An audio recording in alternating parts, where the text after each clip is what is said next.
Well, hello and welcome everyone to the last episode of Anomalies, a show that's about things we don't always understand, but we are always fascinated with, and we love to share these things with you and with our remarkable guest speakers. I am your co-host, Gwen Farrell, and I may be joined today by my co-host, David Jinks. If he can join us, unfortunately, he had a family emergency. He's going to try to get here. If not, then we can go forward without him because we have a fascinating guest with us today. I'm going to tell you a little bit, but first I'll say welcome, Rhonda, to Anomalies. Thank you, Gwen. Great to be here. Good. Glad that you're with us. Rhonda Hull has experienced paranormal events since early childhood, including clairvoyance, clairsentience, clairaudience, medical intuition, remote viewing, and mediumship, and has provided private readings for more than 20 years. She's also a historian and a genealogist who has researched her own and others' family histories for more than 40 years. As a psychic, she provides insight and direction for people, which leads them to more self-empowerment. And as a medium, she connects people with their loved ones who have crossed over. Some of her clients are producers, Hollywood executives, musicians, and other celebrities. Rhonda and her husband, Dwight, hosted the Haunting in the Desert event in Tombstone, Arizona for 8 years, and they now host the Sierra Vista UFO conference that will be held May 10th through 12th of this year. And we're going to get some more information about that before the show is done today. She has co-authored 2 books, Speaking with Spirits of the Old Southwest and Conversations with Spirits of the Southwest, that are available on Amazon. And she's currently working on a 3rd book that will talk about her and her husband's extraterrestrial experiences. So again, Rhonda Hull, welcome to Anomalies. Thank you, Gwen. Great to be here. Yeah. Why don't we start out today by asking you to talk to us before we get into questions. Tell us all about this conference that's coming up in May. That's very exciting. So the Sierra Vista UFO conference, we used to do paranormal, more spirit paranormal conferences in Tombstone for 8 years, from about 2015 to 2022. But in 2022, my husband and I had, for a period of months off and on, we had some activity in the house that was not spirit related. We're pretty familiar with that. We've both been mediums all of our life, or in tune to our mediumship all our life. So we knew that it was not a spirit. We discovered through a series of events that it was actual extraterrestrial beings visiting us, which is a whole nother story. But anyways, so we changed our direction, and we decided to throw or host a UFO conference in Sierra Vista every year now. This is our aim. So last year, I guess it was last year, we're already in 2024. We had some great people join us. It was a huge success. It was a smaller event. So we thought we would do it again. We're going to try to make it bigger and better every year. This year it is May 10th through 12th. The meet and greet is at the hotel, the Garden Place Suites Hotel in Sierra Vista on Garden Avenue, right across from Fort Huachuca. We will have a few vendors in the conference room where Gwen Farrell will be also hosting her AM experiencer groups, both Saturday and Sunday. And then speakers will actually be taking place at the Huachuca City Community Center, which is about 6 miles down the street. In Sierra Vista, it's very difficult to find a large, this is a city of about 50,000, so it's very difficult to find a large facility that is reasonably priced, I guess we could say. It's just my husband and myself that host this, that are the organizers. We don't have any sponsors. Everything that we bring in, all ticket sales actually go into the event. We make Right. nothing. Great. So that's it in a nutshell. Right, great. So how can people find out? Where can they go online to get information, buy tickets, or know who's going to be speaking? Eventbrite is, if you search Sierra Vista UFO Conference, Eventbrite will have the tickets. There's also a page on Facebook, Sierra Vista UFO Conference. If you find my profile on Facebook, I have a link in my profile as well. Great. Okay, wonderful. Well, I'm really looking forward to that group. It sounds like it's going to be great. I haven't attended before, but I've heard wonderful things about it. So welcome everybody. Come on down, join us in Sierra Vista. So, okay, thank you very much. Let's get started then a little bit. I always think maybe the best place to start is at the beginning. So as I've mentioned, you are a medium, you are a psychic. And I also read in your bio that you've been there doing that all your life.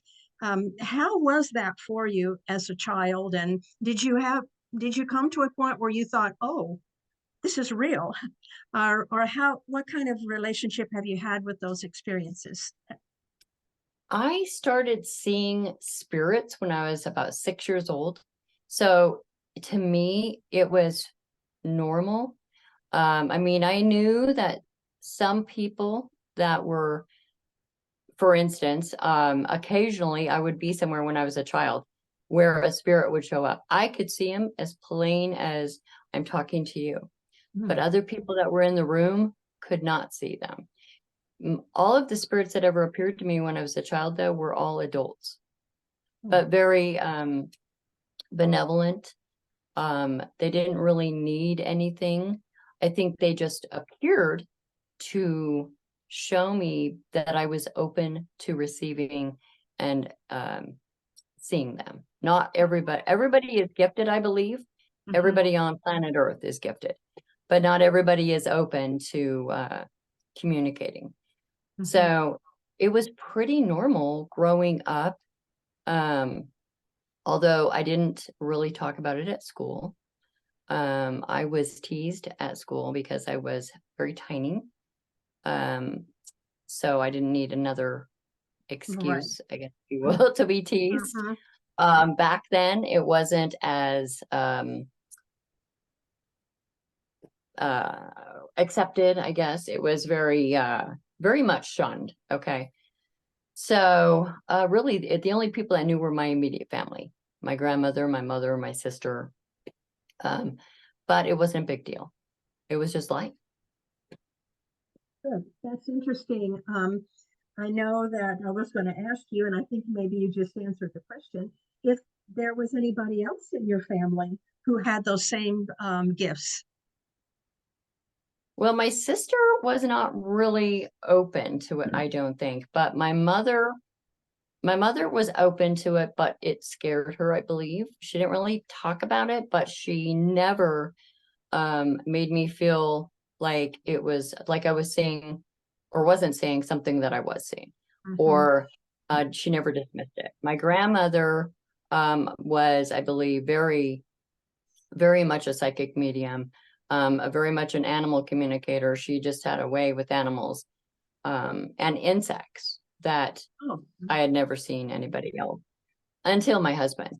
But it's interesting because on some level, my mother, my grandmother, and I could all communicate really almost on a telepathic level. Oh, I see. So it was an interesting connection. Very interesting. When I was reading the information that you sent me a couple of weeks ago, originally in your bio, I noticed you made a statement that you have kind of a different way of looking at ghosts than many other mediums have. Can you explain that? Well, I think that spirits so I don't believe that heaven is necessarily a destination point, whereas a lot of other mediums do. I think heaven is what we create for ourselves when we cross over. It is different and individual for every person. just as death is. So that whole experience of going from this life to the next is different for each person. And heaven is the same way. I don't believe it's a destination. It's what we take with us from the living from this plane to the next creates our heaven. So do you believe That's that just been my I'm experience. sorry. Okay, sorry. People talk about the spirit realm or spirit level. Do you believe that there's something like that, and beings are able to travel from there back into our reality, or how do you think that works? Well, I believe that we cross into a different plane of existence or a different dimension, if you will. Sometimes that dimension is very, very, the veil is very, very thin between the physical plane and the next dimension. And so I think that we're able to interact with them. I don't necessarily think they cross back over, but I think we're able to interact with them. Oh, okay. So it's kind of like not going through a doorway, but maybe looking through a window or something like that. Right. Where you can sort You're of both standing at the doorway having a conversation. a conversation. Yeah, that's very unique and very interesting way to look at it, I think. What about, so it sounds like that hauntings may not fit really into your experience with that, or do they? They do. We've investigated many, many, many hauntings. Okay. But again, it is the energy, and it's just my belief that it is the energy from the spirit projecting that energy into the physical plane. Let's say something moved. Okay, they're projecting their energy. I almost relate it to the movie Ghost with Patrick Swayze. So he is in this dimension, but not in this dimension. He has to use his energy to actually physically move anything. Otherwise, it's like they're intertwined. Yeah, this is right? very Have you seen that movie? Yes. Oh, yeah. Great movie. Great movie. Yeah. So I we talk with a lot of people on the show who have experience in what we call paranormal things. And so it seems like people talk about hauntings, like I mentioned, and that energy hangs around in certain locations. And it just kind of stays there or sticks there. And that sounds different from what you're talking about with active spirits or moving. It can be. Right. So intelligent hauntings would be a spirit who has crossed over, who is still visiting that location. They're just in a different dimension. The former owners of this house often visit this house, but they are in a different dimension. But sometimes they can physically move something with their energy that will hear them. So the veil is thin, or they're manipulating something on the physical plane. But stagnant energy would be like an imprint of something that happened in that location that may have just left an imprint, like a recording. It's just stuck there, not a person, just the energy. I see. Right? Okay, so it's okay. Yeah, that kind of makes sense. I think I understand that. So, in the investigations that you've done of hauntings, have you ever been involved in what some people I think sometimes call a spirit release, where there has been a spirit there, where that you have somehow helped them to pass over or release or something like that? Actually, we have done a few of those. I will tell you about one that happened at an event actually that we were holding. Oh, yeah. So we were working on, oh my goodness, I think it's the first book. Could be, I think it's the first book. Could be the second book. But it was an event in Tombstone, and one of our guests was from the Haunted Collector television show. And so it was a group with about 30 people, and Brian Cano from Haunted Collector. And coincidentally, the main place where we host the event, they knew some people who were filming in Tombstone, and they wanted to film the event sort of, and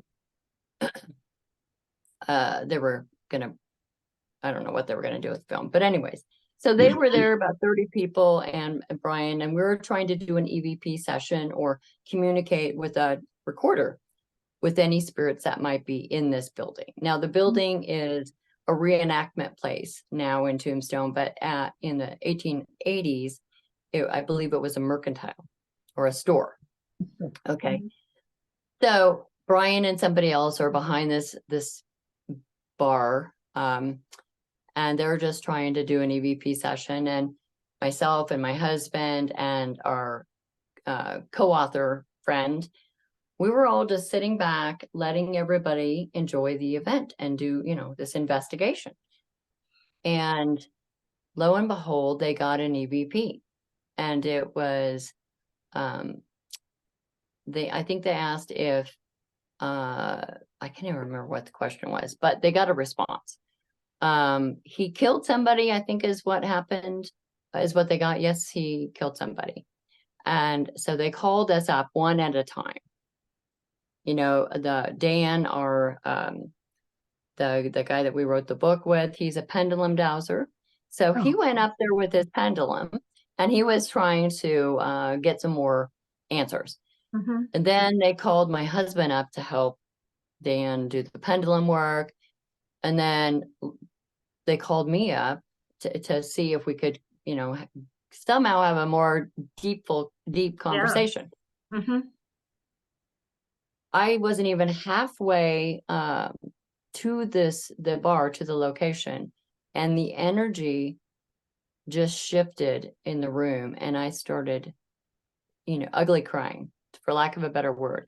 I was, all of a sudden, I was feeling overwhelmed. I was feeling the spirit's feelings. So I got up to the bar. Turns out, the mercantile was owned by two brothers. One brother killed the other brother. The other brother has been trying to come back and get him. He was stuck in his own version of hell because he didn't feel he was worthy because he had committed murder. So, long story short, I've already probably made this too long. We were able to cross him over, just in talking to him. And so Brian is the guy from the television show. He's a skeptic. He's an investigator, but he's still very skeptic. But the moment the spirit crossed, there was not a dry eye in the house. Everybody, 30, 35 people, we are all, not just a few tears. Yeah. Everybody was so emotional. And even the skeptic there was crying, and he didn't understand why he was crying, but you could feel the emotional of this guy finally, forgiving himself and crossing over with his brother. It was amazing. Wow, what an amazing experience. Yeah. That must, people who do those things a lot that I've read about or talked to, who help to release spirits to cross over, often talk about how rewarding it is. Yes.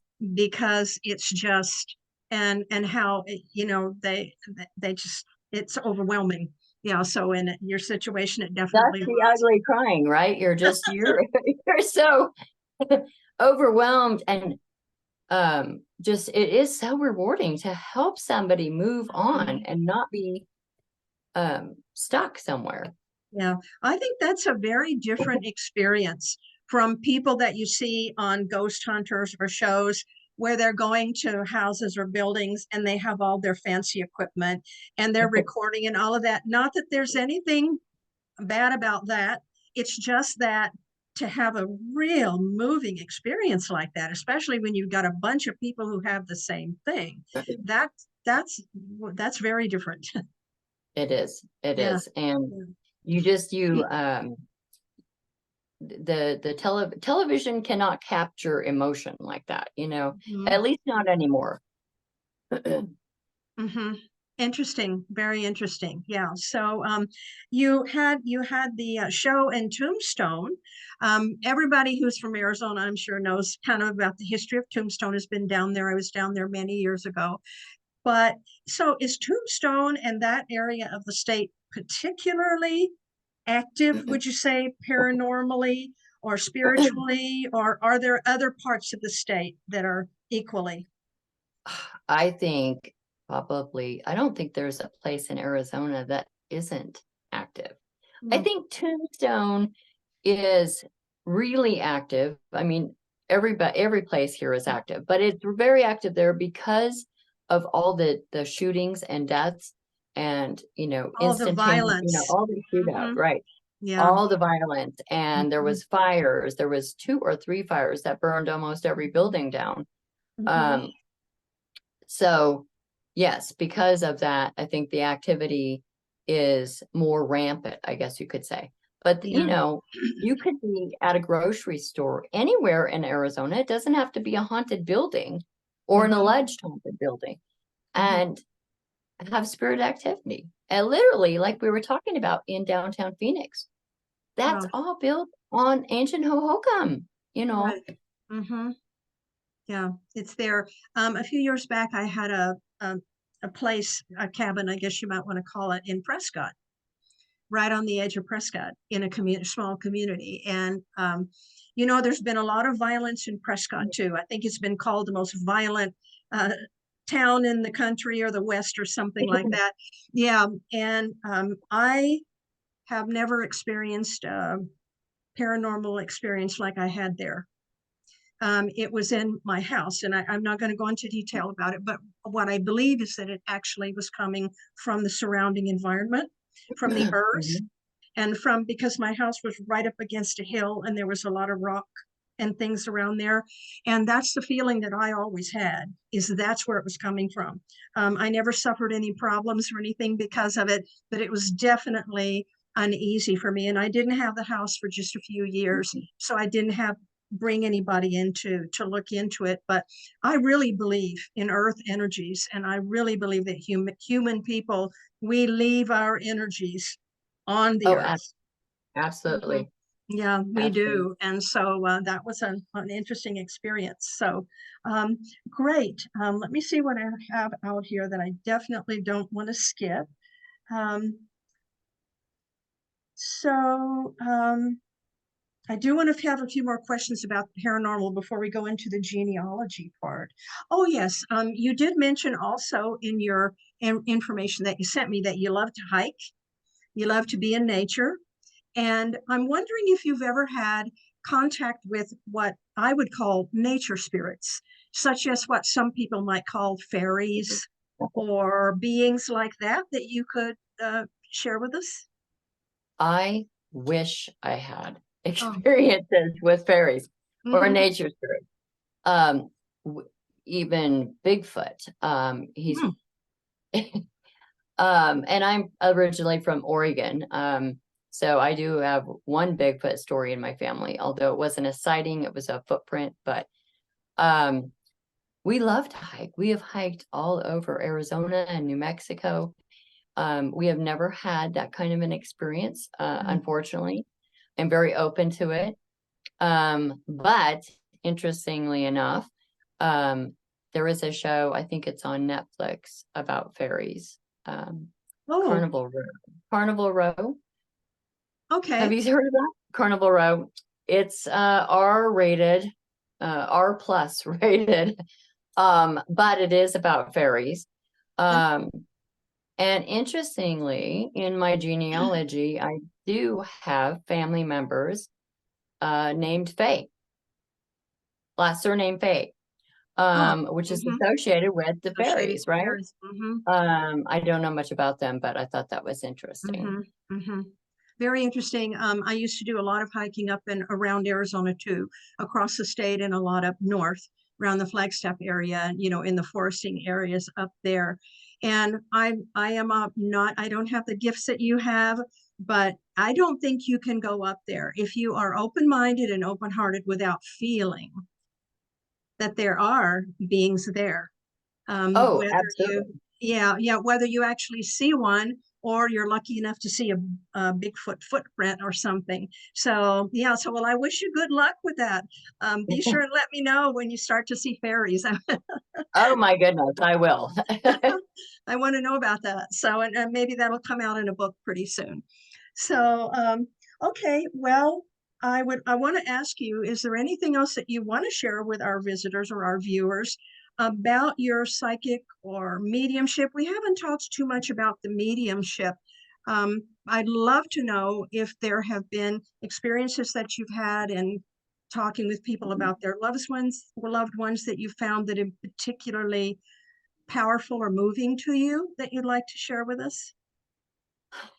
Um, I've had so many clients over the years that, nothing in particular, um, stands out, but I have had a few female, generally spirits, Okay. mothers usually, that have come through so powerful and so glowing and angelic, almost like, Mm. that the message coming through has moved me to Oh. tears while giving the reading. Mm-hmm. Um, but that has only happened maybe a handful of times, 5 to 10 times. Um, you know, uh, Sometimes, not very often, but I have had readings that were moving in the opposite direction, maybe not necessarily positive, but concerned. See. I really pride myself on the fact that I'm an honest medium. So Mm-hmm. I don't sugarcoat anything. As things come through, I make sure that it's addressed to my client.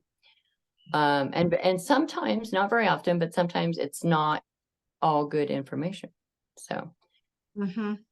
Yeah. Well, I imagine if you're being honest about it, it certainly would be that way. Yeah, would yeah. be like that. So, do you have a particular method that you work when you're working with someone to try to get information from a lost person or someone who's crossed over? Like some people say, I see them, I see spirits around you, or I feel them, I hear them because you are clairsentient, clairaudient, and kind of what's your method like working with that? So every spirit is different. Sometimes they come through full body apparition. Wow. Sometimes it's like they're standing next to me. I can't see them, but they're whispering in my ear. Wow. Sometimes I just get messages popping into my head like a download. Mm-hmm. It's it varies with the spirit. So Mm-hmm. I am open and I have all those abilities, but it also is dependent on how the spirit is comfortable. Okay. Yeah, that's good to know. So it's not just about you as the receiver, it's the other. It's about them. Mm-hmm. And did they believe in psychics or mediums when they were living? Sometimes that can interfere with the communication once they get to the other Oh, wow. dimension. Mm-hmm. I You know, never if thought of that they're, before. Mm-hmm. yeah, Yeah, sometimes it seems like maybe they're just kind of like waiting around for us to call them, but that it can't be that way. That's not nature. Yeah, maybe if they no, don't, maybe they don't want to talk to us when we're calling or when the person is there. So that must be really tricky for you sometimes too. And it because you is. want to be honest, but you also are a compassionate person, and Yeah, absolutely. And you know what? There has been a few times where um, the communication just wasn't happening. So I have rescheduled my reading. I'm not going to BS somebody through a reading mhm, just to, because they're in a hurry or they want to do it. No, if it's not coming through, it's not right. We mhm, reschedule. good. Do you ever get information later I after? do. And then I Mhm, will message my client. Absolutely. mhm. For 5 years, I worked as a volunteer for an organization called Find Me, which is up there in the Phoenix area. Oh, okay. And then I still do it occasionally on my own, but it's an organization that works with law enforcement and, excuse me, families Oh, to find missing persons. or solve homicide cases Wow. that have been unsolved. So I did that for 5 years with them. There was I worked on, I don't even know how many cases, but probably about 10 to 15 were pretty darn close in location and method of death. Out of, I mean, none of us are 100% all the time. We might get a few things. We're not always spot on every area, but that was probably one of the most rewarding, even though very difficult to do, but very Oh, yeah. rewarding to do for to help a family get closure. Right. And did you find that the police were pretty open to you in that, or they just Well, did it because they, had to, or? because the guy who owns it or runs it, the director, he is the one that the police agencies reach out to. So they have to be open. He never reached out to organizations. And this was worldwide, New Zealand, Australia, Europe. So, yeah. Yeah, so you were then working with that one person who organized the organization, and then police would contact him. The police contact him, or the families contact him, and then under his umbrella is a bunch of psychic mediums, search and rescue, Wow. pilots. I mean, people with a wide variety of talents that come together, volunteer their services to help find people. Do you know if that's still active here in the Phoenix area? It is. It's Find Me. Oh my God, they've changed the website, but it is Find Me. Okay, that's very interesting. I wasn't aware of that, and that's really helpful for those of you who are watching our show today. Really great information. So thanks for giving us that. Sure. Great. Wow. I don't even know what to ask next. So many good questions, but we don't want to go over our time today because I know you're busy and have a lot of things to do, but I do want to talk about your genealogy work. This is amazing. And so I'd kind of like to start back at the beginning, and what got you started and interested in looking into family histories, and was it your family history that you started with or somebody else's, or how'd you get into that? Well, I happen to have an aunt who has now passed, but my aunt, a Mormon aunt, LDS Church, she has been LDS, all her life. She is the one that gave my sister and I, and probably my mother, this was many, many, many years ago, she did genealogy. Okay, so for her family, and she gave us all a little booklet that was put together by somebody else, but it was in our family, of the ancestors, our ancestors back like maybe 6 or 7 generations. Okay. And that got me started. I've always been a researcher, independent thinker. So I started with my own family. And this was before the internet, so you had to go, if you wanted to know anything, I had to ask her back then, or I could go to what's called a steakhouse, STAKE, which is run by the LDS Church.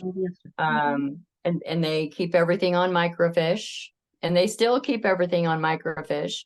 Wow. The LDS Church has a vault. I think it's 6. Oh my gosh, it's underground vault, and it's huge, with everybody's information. So they have a huge resources. The church has been doing this for hundreds of years. Right. I hate to say this, but the Mormons have information on everybody if you need to find somebody. And Ancestry uses their resources as well. So if you've done your DNA, you kind of get a connection. So before any internet, I would always go to my aunt to find out information. Then the internet came along and things got a little bit easier. And then genealogy websites or the Mormon Church put their information online. So it became easier. So it kept growing and kept growing.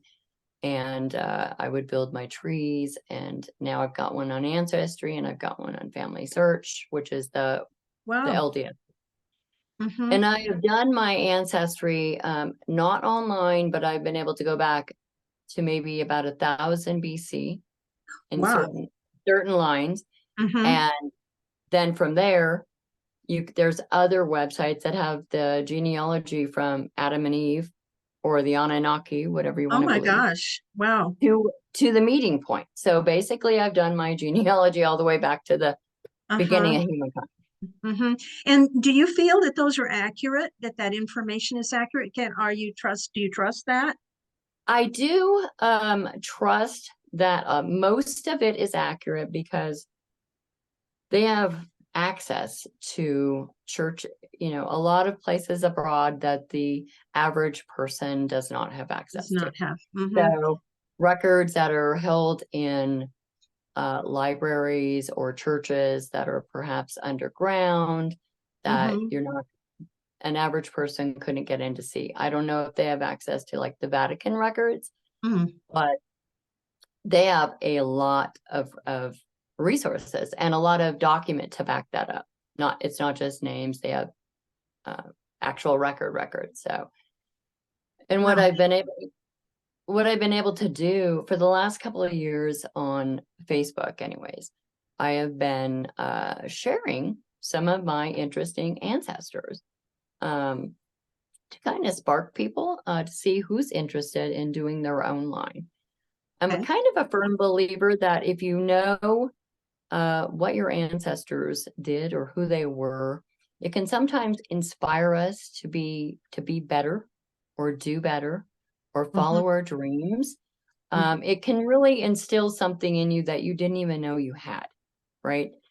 So for the past couple of years, this is what I've been doing, sharing in Knights Templar or I think my 60, maybe it's my 78th grandfather was a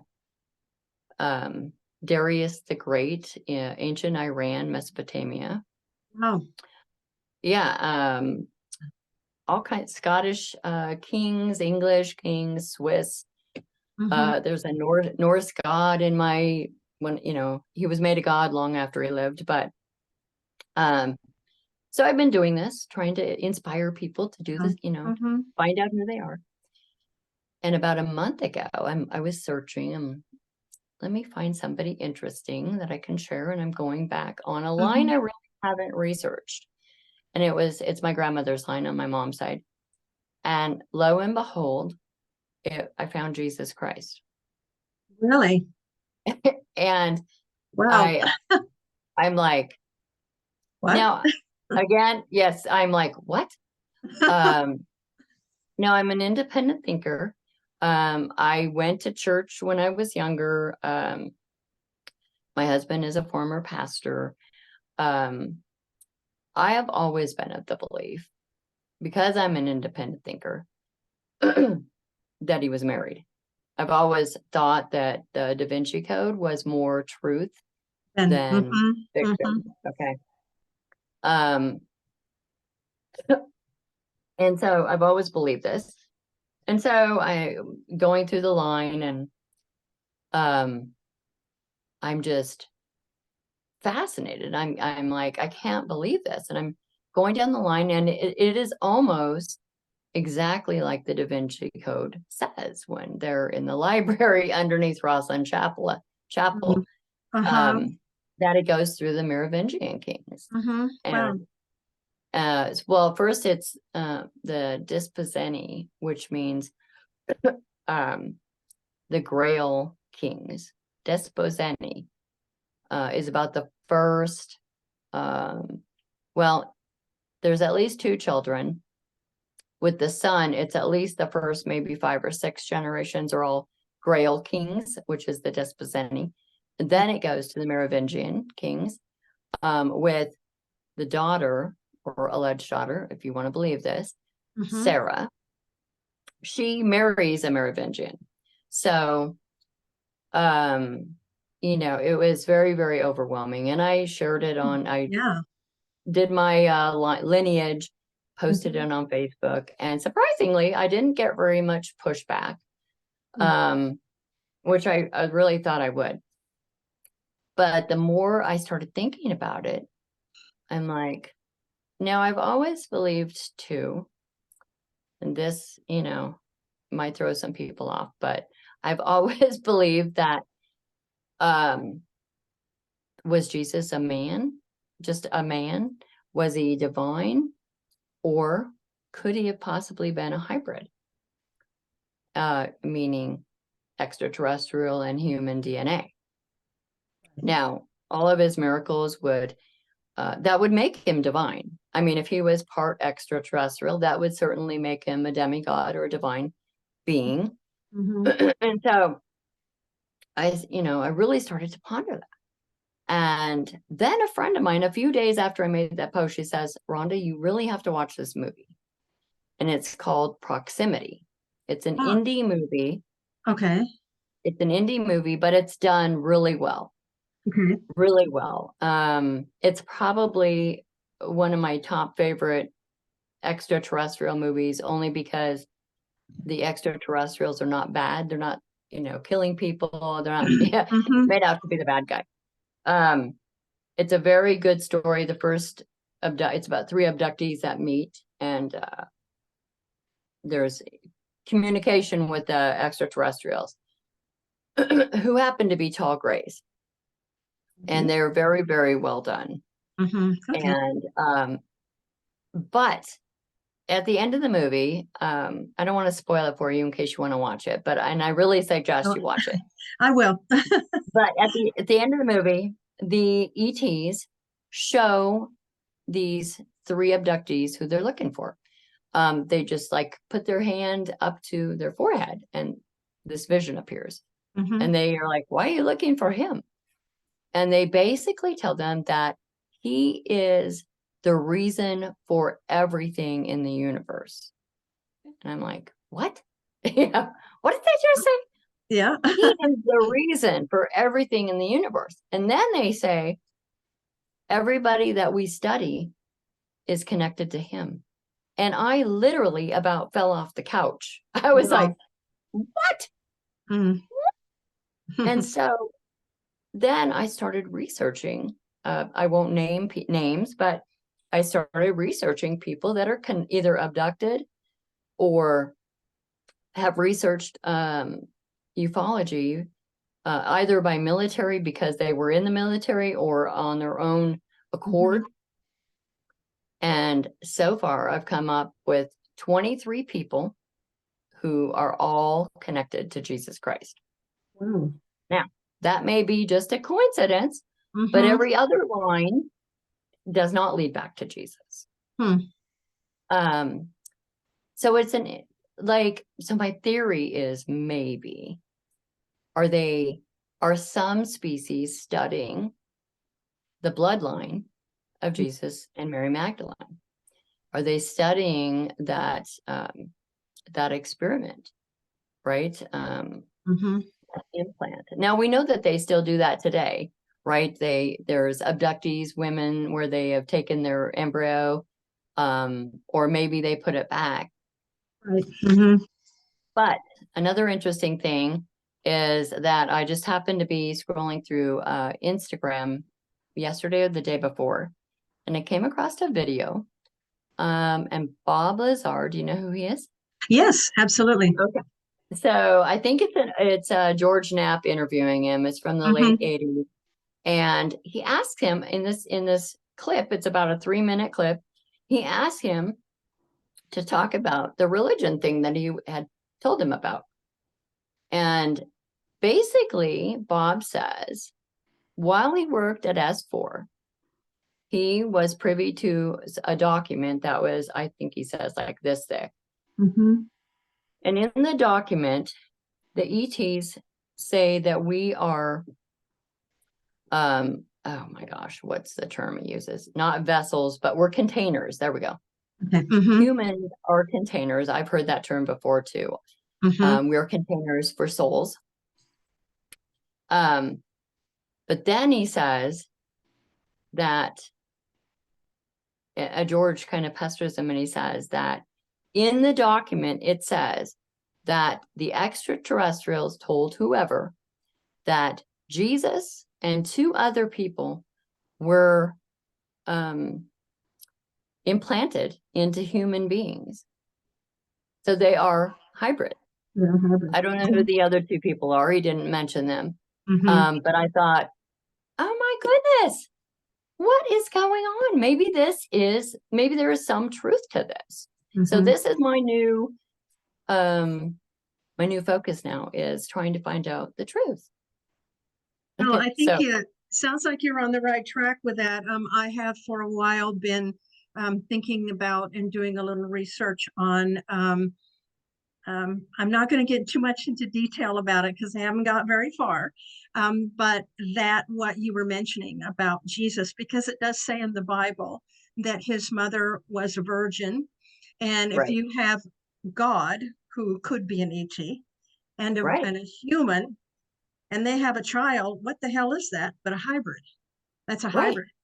And Well, and there are at least 3 other well-known biblical characters in the Bible who all had mothers the same way, whose mothers right, were, they had immaculate conception. okay, And so that means one of them was Samson. And okay. there's another one who I can't recall right now. I've got it in my notes somewhere. But, We and so, need to talk because yes. Hmm. So, and one thing I kind of wanted to mention too, when you were talking about Jesus being married, is I remember when the movie The Last Temptation of Christ came out years ago, long time ago, and I watched that, and I was raised Christian all the way through my, until I became an adult and got out on my own. I always believed it, accepted it. I never had a reason to question it because it was a good way to be raised. But right. then when I saw that movie, I know a lot of people just hated that.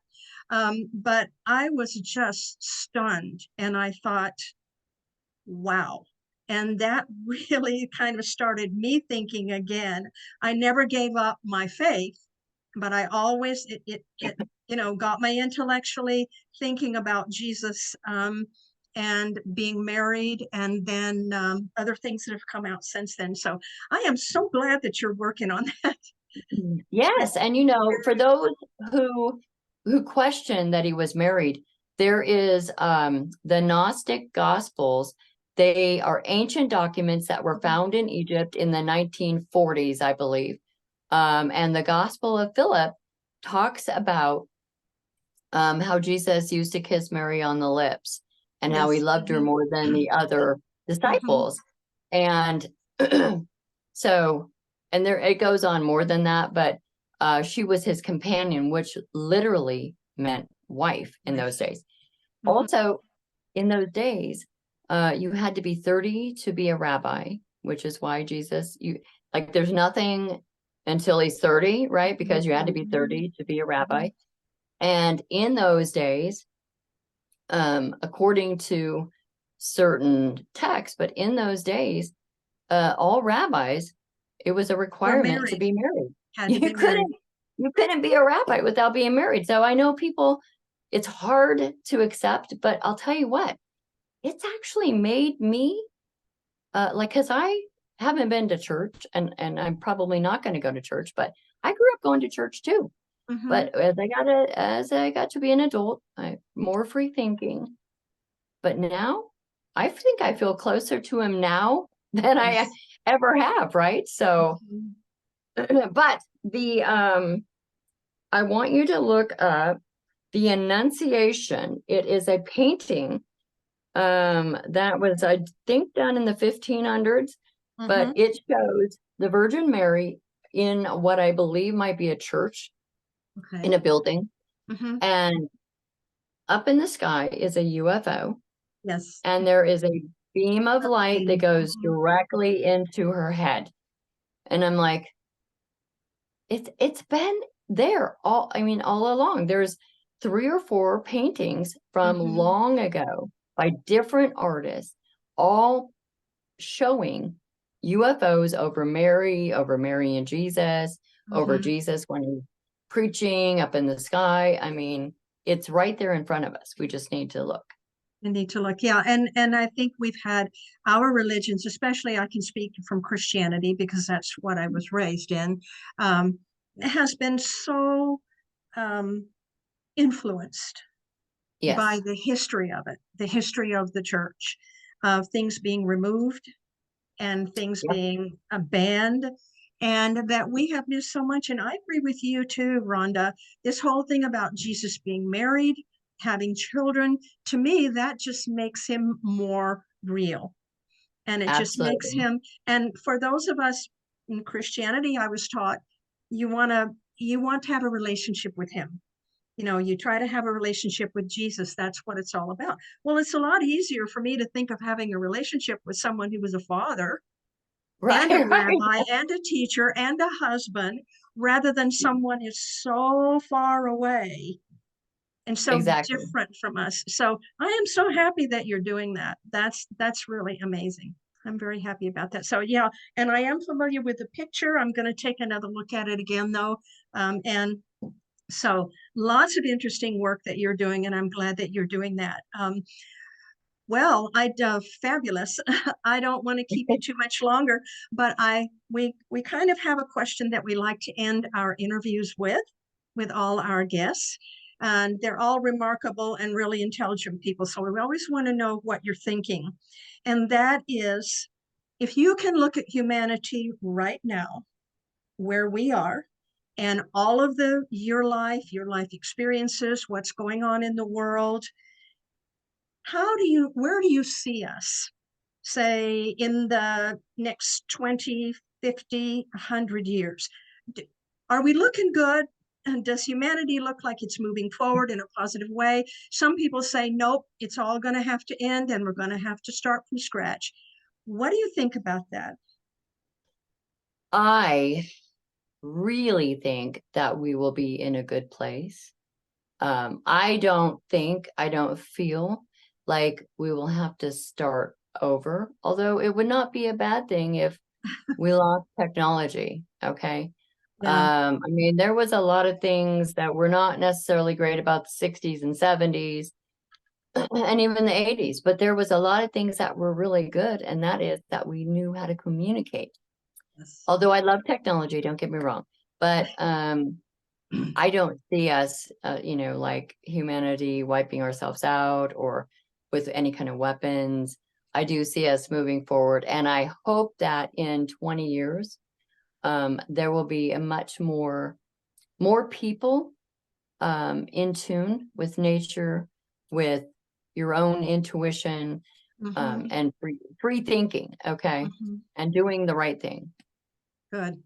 Well, that sounds like a great future, and that's one that I hope that is going to happen. So thank you so much, Rhonda, for taking your time to be with us today.